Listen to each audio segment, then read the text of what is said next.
What's up guys, Everything Apple Pro here, and we're getting so close to the iPhone 7 release, less than half a year away. We actually just crossed that midway bump between the refresh cycles, so we're going to be seeing this thing, relatively soon. I made so many videos about leaks, rumors, patents, everything, and I thought, why not compile it into one video to give you guys the best possible idea of what we're looking at from Apple when it comes to the iPhone in 2016. The iPhone 7, 7 Pro, and 7 Plus. I'm going to show you everything we currently know about these devices. So, what will it look like? We've already talked about this in my last video. A leaked design of the iPhone 7 from an AutoCAD sort of program, a render, basically shows it won't change much on the outside, but there certainly will be differences. The iPhone 6s wasn't much of an upgrade from the 6 in terms of looks. The 7 will be more of an upgrade, but still, it won't be a full redesign. So, what we currently know about it, based on these leaked images, basically someone took the renders, the leaked images, and made their own concept in higher quality of it. So take a look at these. I've shown you them already, but just to give you an idea, the iPhone 7 will still keep that rounded design. It won't be more squared. It will have a flush camera though. The standard 7 will not have a protruding camera. The antenna bands on the back of the device will remove the horizontal midsection, so it'll just curve around the back, top and bottom. It looks very great in the images. It's very similar to the new iPad Pro LTE bands, so they curve around in that sort of manner. And unfortunately, we won't be seeing a huge redesign like expected. That'll actually come in 2018. So Ming-Chi Kao, one of the best analysts in the Apple world, is basically saying Apple will revert to an older legacy iPhone 4 design in 2018. Now this means we could possibly even skip the S upgrade and no longer see a 7S, but just skip to the iPhone 8 in 2017. That is a possibility. But for now, the iPhone 7 will keep mostly the same design, just some sleeker, less annoying antenna bands, slightly thinner design, and flush camera. So model details. Now I talk about iPhone 7 Plus Pro, all these models all the time, but really what we're looking at is an iPhone 7 and an iPhone 7 larger size. In this larger size, Ming-Chi Kao is saying we're going to be seeing a 7 Plus and 7 Pro. The Pro will be slightly better. It'll have that dual lens camera setup, not just the one single lens of the iPhone 7.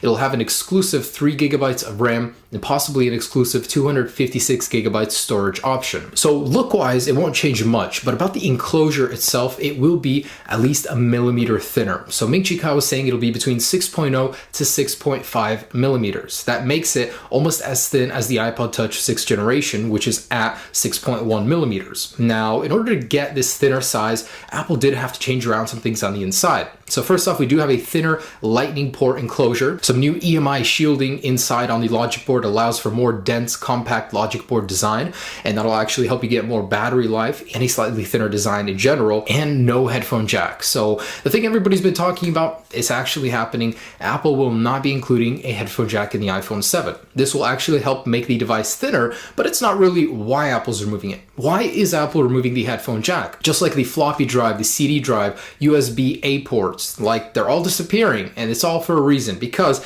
Apple sees the future, a future of wireless connectivity where people don't really use these standards anymore. The headphone jack has been around for over 40 years, and Apple's thinking it's about time to get rid of it in favor of a new lightning jack. So this lightning jack that's currently available, of course, in all iPhones, will be able to stream high quality audio, even higher quality than currently available over the 3.5 millimeter jack. So not only will it help make a smaller, thinner phone, it'll actually help you get higher quality audio from those headphones. So Apple will be including new lightning connector headphones in the box of the iPhone 7 and 7 Pro or Plus models. Basically, it'll connect inside the lightning enclosure and you'll get very high quality audio from them. So now that begs the question, how will you charge your device while listening to music? And that could possibly mean wireless charging could be included in the new iPhone 7. However, that's something that's less likely to happen. But Apple will be selling separate wireless headphones, and they've actually trademarked that as AirPods. So AirPods will be available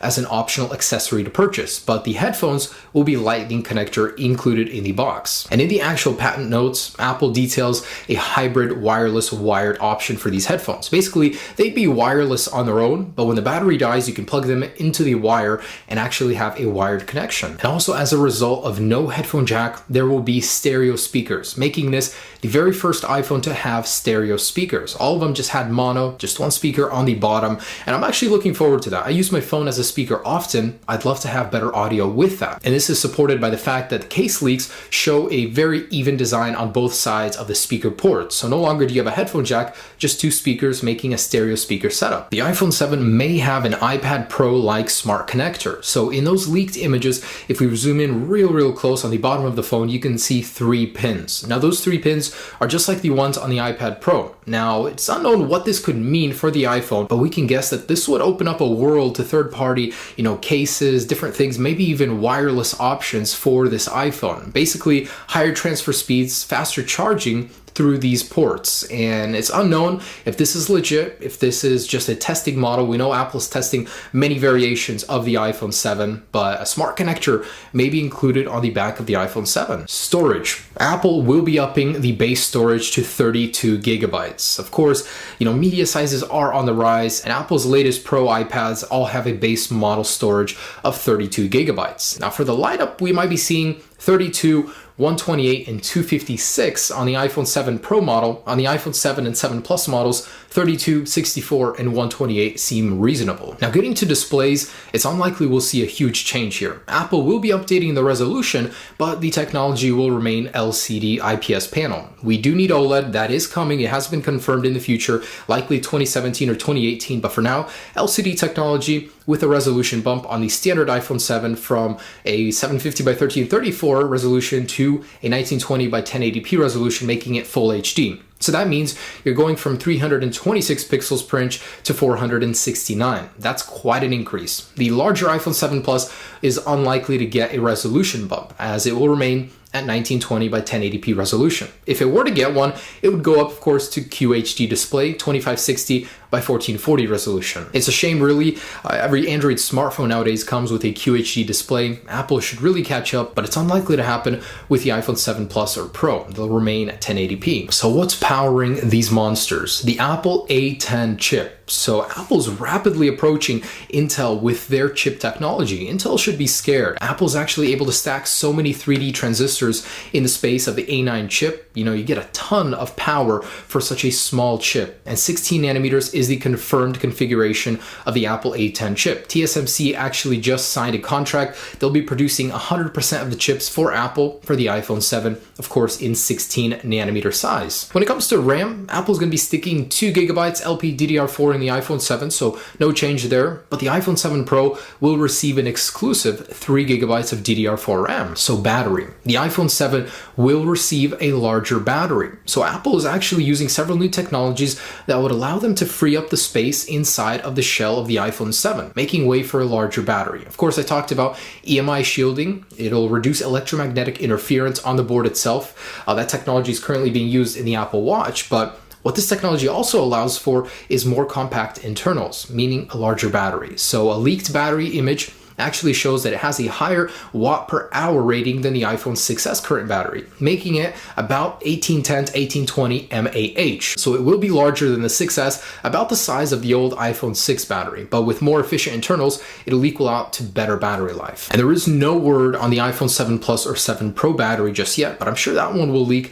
in a little bit. So cameras. Apple has an active engineering team of over 800 people that work on iPhone cameras. I think that's really incredible, and the iPhone 7 is going to be a benchmark in camera performance for Apple. So what do we know about the camera setup on the iPhone 7? We know the iPhone 7 itself will receive a larger camera. It will have a larger overall size, but it will remain flush thanks to a new patent that allows for better configuration of the internals of the lens. So you'll get a lot of nice fancy technology. Of course, do better in low light. It'll have a larger aperture, all the good stuff. But the real focus is on the iPhone 7 Pro. It'll have that dual lens setup. The actual lens module was leaked, and it basically shows an Apple-like design. This thing would fit inside a larger iPhone 7 Pro or Plus shell, but most likely the Pro model.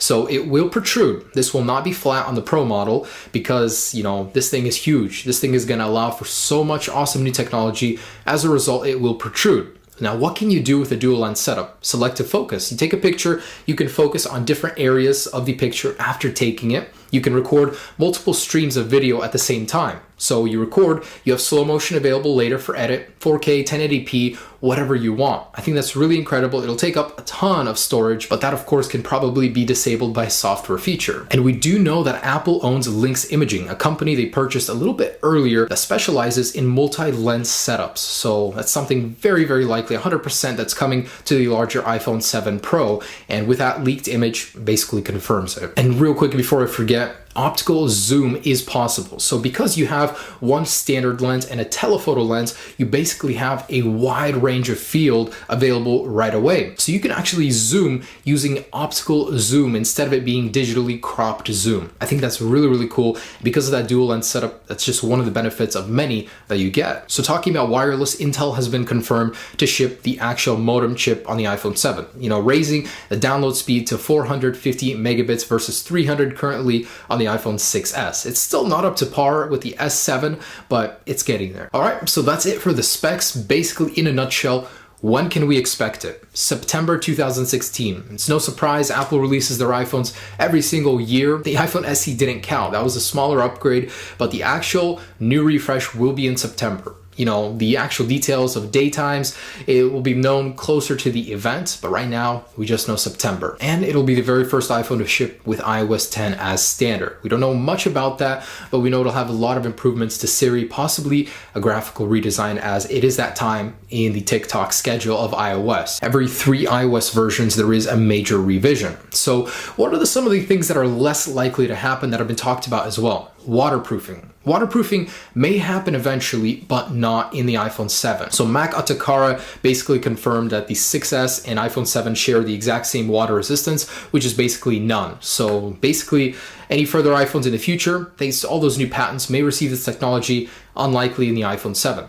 Wireless charging. It may happen because of the problem with the headphone jack being removed, charging, listening to music at the same time. What are you going to do? Wireless charging is a solution to that problem, although it might not happen. And then there's a lot of talk about no home button on this thing. Apple does have patents for built-in Touch ID in the display, but it's unlikely with this version of the iPhone we'll see no home button. In the future with OLED, that will be more possible, unlikely again with the iPhone 7. So a couple other smaller things we might see.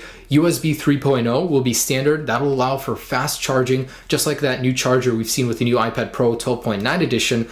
Fast charging on the iPhone is much needed, very welcome. The iPhone 7 as standard might get optical image stabilization thanks to a new lens setup and 3D Touch 2nd generation, which would allow for multiple fingers on the display to detect pressures with multiple fingers. And in conclusion, I just wanted to bring up a statement from Mossberg. So an analyst, also investor, this guy is basically saying the iPhone 7 has a ton of ground to catch up on. There hasn't been a huge redesign in forever. The iPhone SE and iPad Pro are just derivatives of, earlier products. There's no groundbreaking new technology. The Galaxy S7, which I've got over there, has been biting at Apple's heels. This thing has really caught up and surpassed Apple in many ways. And all he's saying is that iPhone has a long way to go. And with the iPhone 7, it better be spectacular, as quoted by him. So I'm really, really hoping that a lot of these are true. And as we get closer, of course, we'll be able to confirm more and more of them. But that is the iPhone 7 in a nutshell. So thanks so much for watching, guys. Hopefully I gave you a good, clear, concise idea of what the iPhone lineup will look like in 2016. And it's looking to be pretty dang good. So thanks so much for watching, guys. Have a great day. Be sure to check out the earlier iPhone 7 video as well. I talk a lot about the smaller points in there. Peace.